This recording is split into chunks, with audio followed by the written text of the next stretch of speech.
Imagine this. Someone has betrayed you, shattered your trust, maybe even destroyed a part of your life. How do you respond?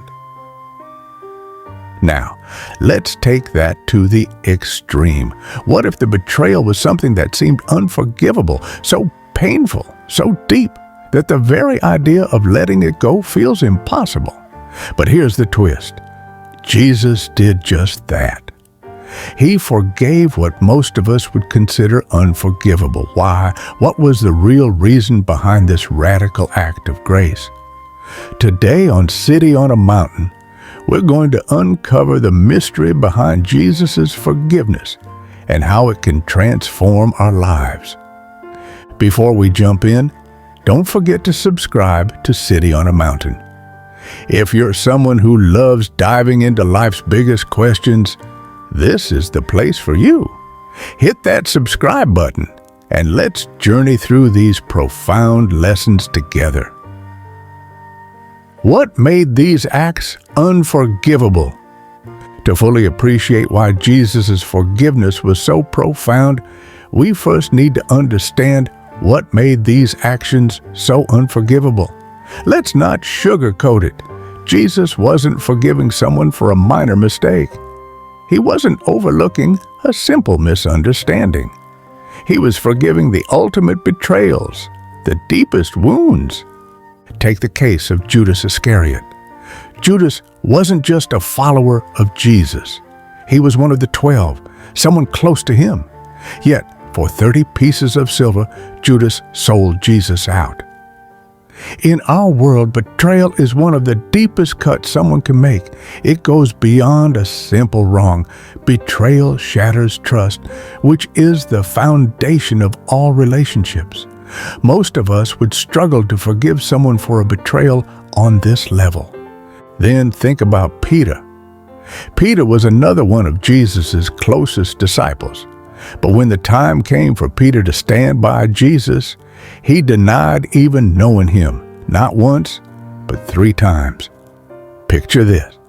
Someone who promised to be there for you, completely turning their back on you when you needed them most. How do you forgive that? And let's not forget the Roman soldiers. They were responsible for torturing and crucifying Jesus. They weren't just distant bystanders. They were the ones carrying out the act. They were part of the process that led to Jesus' brutal death. And yet, he forgave them too. These weren't small mistakes. These were deep, soul-wrenching actions that most people would consider beyond forgiveness. And yet, Jesus chose to forgive. Forgiveness beyond reason. So why did Jesus forgive? Was it because he was simply better than us? Was it because he was divine and therefore above human emotions like anger and betrayal? Not quite.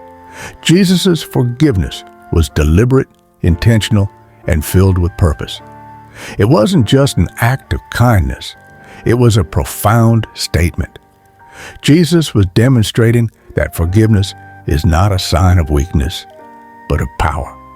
He showed that forgiveness can break the cycle of anger, hatred, and revenge. Forgiveness, for Jesus, was a tool of transformation. You see, Jesus didn't just forgive for the sake of being nice. He forgave us to show us that it's possible for us too.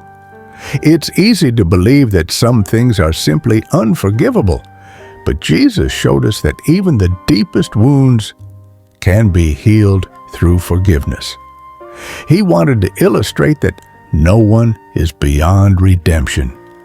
If he could forgive those who betrayed him, abandoned him, and crucified him, then there's no one beyond the reach of forgiveness. But here's the part we often miss. Forgiveness isn't just for the person who hurt you, it's for you too. Holding on to anger and resentment only keeps you stuck. It ties you to the pain. When Jesus forgave, He showed us a way to free ourselves from that prison. His forgiveness was a pathway to freedom, both for the forgiven and the forgiver. The radical teaching of turning the other cheek. Now, let's touch on one of the most misunderstood teachings of Jesus: turn the other cheek. Most people interpret this as being passive, as if Jesus was saying, just let people walk all over you. But that's not what he meant at all. In Jesus' time, the idea of turning the other cheek was revolutionary. In a culture that embraced an eye for an eye, the expectation was retaliation. If someone hurts you, you hurt them back. Justice was defined by equal retribution, but Jesus flipped that idea on its head. When he said to turn the other cheek, he wasn't saying to accept mistreatment. He was saying that retaliation keeps the cycle of violence going. Forgiveness, on the other hand, breaks that cycle. It's not weakness, it's strength. Choosing not to retaliate is a powerful stance. It's about rising above the situation and choosing peace over revenge. Jesus lived this teaching even in his darkest moments. When he was being crucified, he didn't call for revenge against his oppressors. Instead, he said, "Father, forgive them, for they know not what they do." He demonstrated that forgiveness is not about giving up power. It's about using power in a different way. Why forgive? The transformational power of forgiveness. So, why should we follow Jesus' example and forgive those who've hurt us? After all, we're not Jesus, right? But that's the beauty of his teaching. He didn't forgive because it was easy. He forgave because it was the only way to be free from the cycle of pain. When we forgive, we aren't saying that what the other person did was okay. We aren't excusing their actions. Forgiveness doesn't erase the hurt or the consequences. Instead, forgiveness is a decision to release ourselves from the control that pain and resentment have over our lives. Think of it this way.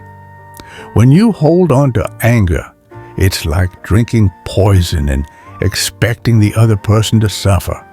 It doesn't work. The anger, the bitterness, it eats away at you, not them. Forgiveness is the antidote. Jesus understood this. That's why his forgiveness was so radical. He knew that carrying the weight of unforgiveness would only lead to more suffering, not less. By forgiving, he broke free from that weight and offered us a way to do the same. Practical steps to forgiving the unforgivable. Okay, so forgiveness sounds great in theory, but how do we actually do it? How do we follow Jesus' example when the pain is real and deep? Here are some practical steps to help you move toward forgiveness even when it feels impossible. Acknowledge the hurt.